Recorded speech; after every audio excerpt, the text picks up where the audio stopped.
नमस्कार फ्रेंड्स, मैं चंदन राज। आज हम बात करेंगे एनाटॉमी फिजियोलॉजी में थायराइड ग्लैंड के बारे में कि जैसा कि यहाँ पे डायग्राम बनाया हुआ है, तो इसके बारे में बात करूँ कि डिफरेंट टाइप का जो हार्मोन्स रिलीज होते हैं प्लस इनसे डिसऑर्डर्स के रिलेटेड भी मैं सभी के बारे में बात करूंगा। जितने भी आपको एग्जाम व्यू से जैसे कि आप जितने भी कंपटीशन का CHO का तैयारी कर रहे हैं तो उस सब में ये बेसिकली बहुत ज़्यादा ही हार्मोन से क्वेश्चन आते हैं। तो चलिए स्टार्ट करते हैं बेसिक से।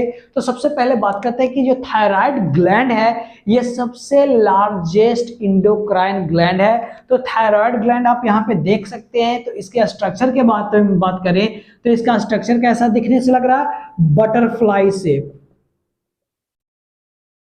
बटरफ्लाई शेप का होता है। और एक कैसा होता है, बाइलोब्ड स्ट्रक्चर होता है। कैसा होता है, बाइलोब्ड स्ट्रक्चर होता है।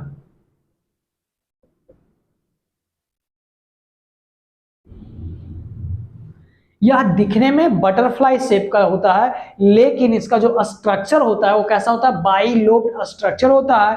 और इस दो लोब है, ये दोनों लोब को डिवाइड कौन करके रखता है, इस्थमस रखता है। जो यहाँ पर है ये इसको कौन रखता है, इस्थमस है जो दोनों लोब को डिवाइड करके रखता है। यानी जो थायराइड ग्लैंड है इसका दो लोब होता है, एक होता है राइट लोब एंड दूसरा क्या होता है, लेफ्ट लोब। और जो दोनों को डिवाइड करके कौन रखता है, इस्थमस रखता है। जो ये जो बीच का पार्ट है इसको क्या बोलते हैं, इस्थमस बोलते हैं। अब बात करते हैं कि इसके यह कहां पे लोकेटेड होता है। तो यह जस्ट ट्रैकिया के फ्रंट में और जस्ट बिलो द लैरिंक्स, यानी जो हमारा ट्रैकिया है उसके जस्ट कहां होता है, फ्रंट, ऊपर में रहता है। और जो हमारा वॉइस बॉक्स जो जहां से हमारा आवाज निकलता है ना, उसके जस्ट क्या होता है, बिलो, नीचे में होता है, यह लोकेटेड होता है। अब हम बात करते हैं कि this lobe, thyroid lobe made up of a small follicle. ये जो आप लोब देख रहे हैं ये क्या चीज से बना हुआ होता है, स्मॉल फॉलिकल से बना हुआ होता है। तो इसका मैं एक लार्ज करके मैं दिखाया हूं कि ये जो सब ये जो वो सर्कल सर्कल दिख रहे थे ये क्या है, ये फॉलिकल है। क्या है ये, फॉलिकल है। और which is connected to each other by a stroma connective tissues. आपसे क्वेश्चन भी पूछा जाएगा कि जो वहां फॉलिकल्स होते हैं जो लोब में, वह क्या चीज से जुड़े हुए रहते हैं। तो किससे जुड़े हुए रहते हैं, स्ट्रोमा कनेक्टिव टिश्यूज से जुड़े हुए रहते हैं। तो स्ट्रोमा कनेक्टिव टिश्यू जो देख रहे हैं, जो छोटा छोटा बूंद बूंद जो आप अंदर में देख रहे हैं फॉलिकल के अंदर में, तो यही क्या, स्ट्रोमा फॉलिकल सेल होते हैं। तो इस तरह से बात किया। अब हम फ्रेंड्स बात करेंगे कि थायराइड ग्लैंड से कौन कौन से हार्मोन रिलीज होते हैं जिसके बारे में बात करते हैं। तो बेसिकली मैंने बताया कि थायराइड ग्लैंड सबसे लार्जेस्ट इंडोक्राइन ग्लैंड है। यह इसका दो लोब, बाइलोब्ड स्ट्रक्चर होते हैं।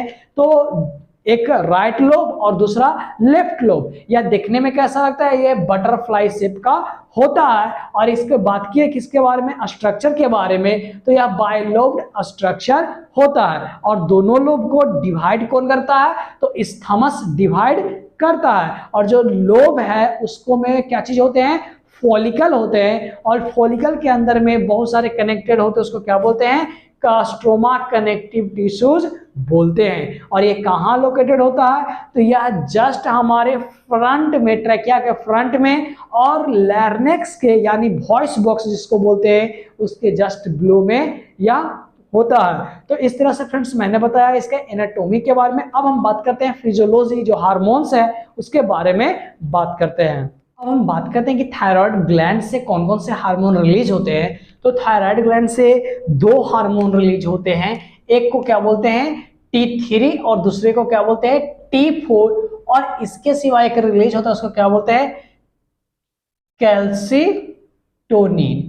ये तीन क्या है, जो थायराइड ग्लैंड है उससे क्या होता है, रिलीज होते हैं। तो सबसे पहले बात करते हैं T3 हार्मोन को। तो T3 हार्मोन को क्या बोला जाता है, थायरोआयोडोथायरोरिन। क्या चीज बोलते हैं, थायरोआयोडोथायरोरिन।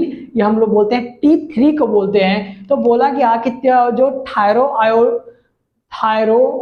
आयोडोथायरोरिन है, इसको हम लोग सेलुलर थायराइड हार्मोन के नाम से भी जानते हैं। यानी पूछेगा कि what is the other name of T3 hormone, T3 hormone को और किस नाम से जानते हैं, तो क्या बोलेगा कि सेलुलर थायराइड हार्मोन के नाम से जानते हैं। यह क्या, यह बहुत ही इंपॉर्टेंट है physical development of the body.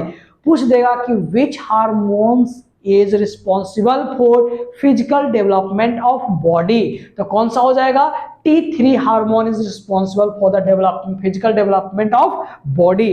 अब हम बात करते हैं it is also important for the basal metabolic rate, और जो बेसल मेटाबॉलिक रेट यानी जो हमारे बॉडी में जो डाइजेशन के बाद जो मेटाबोलाइज होता है, जो उसका कौन जिम्मेदार है, तो किसके कारण से होता है, T3 हार्मोन्स के कारण से ही होता है। तो इस तरह से मैंने बताया T3 हार्मोन के बारे में कि T3 हार्मोन को थायराइडो आयोडोथायरोरिन के नाम से जानते हैं इसको, और दूसरा नाम क्या है, तो इसको सेलुलर थायराइड हार्मोन के बोलते हैं। और इसका जो इंपॉर्टेंट सबसे इंपॉर्टेंट जो फंक्शन है वो क्या है, फिजिकल डेवलपमेंट ऑफ बॉडी।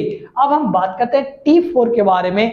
तो T4 ये क्या था, थायरे था 3, और ये क्या हो गया 4, तो यानी टेट्रा आयोडोथायरोरिन, क्या बोलेंगे इसको, टेट्रा आयोडोथायरोरिन। इसका अदर नेम क्या है, थायरोक्सिन हार्मोन। पूछ देगा what is the other name of thyroxine hormone, तो क्या हो जाएगा, T4 हार्मोन। अगर वो यही पूछता कि what is the other name of T4 hormone, तो क्या हो जाएगा, थायरोक्सिन हार्मोन। अब बात करते हैं कि यह किसके लिए, तो it is important for physical development of the body. यह किसके लिए है, physical development of the body. और ये तो ये भी बात की T4 के बारे में, तो T4 भी क्या चाहिए, फिजिकल डेवलपमेंट के लिए यह भी रिस्पॉन्सिबल होता है। अब हम बात करते हैं कैल्सिटोनिन के बारे में। तो कैल्सिटोनिन या कैल्शियम वर्ड से ही पता चल रहा होगा, तो क्या करता है, it maintain function is that help to maintain calcium level in blood, जो हमारे ब्लड में जो कैल्शियम लेवल है उसको मेंटेन करके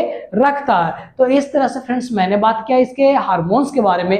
अब हम बात करते हैं थायराइड हार्मोन्स के डिसऑर्डर के बारे में कि क्या क्या डिसऑर्डर देखने को मिलता है। तो बात करते हैं डिसऑर्डर ऑफ थायराइड हार्मोन के बारे में। तो इसके कारण से कौन कौन सा होता है डिसऑर्डर के कारण से, अगर हाइपो यानी लो और हाइपर यानी ज्यादा, जैसे कि हम बोलते हैं आप ज्यादा हाइपर हो रहे हो यानी क्या चीज ज्यादा होता है। अगर थायराइड जो हार्मोन्स है अगर वो ज्यादा हो जाएगा तो क्या चीज हो जाएगा, हाइपरथायरॉयडिज्म। और अगर हार्मोन का थायराइड हार्मोन का लेवल अगर कम जाएगा तो क्या होगा, हाइपोथायरॉयडिज्म देखने को मिलेगा।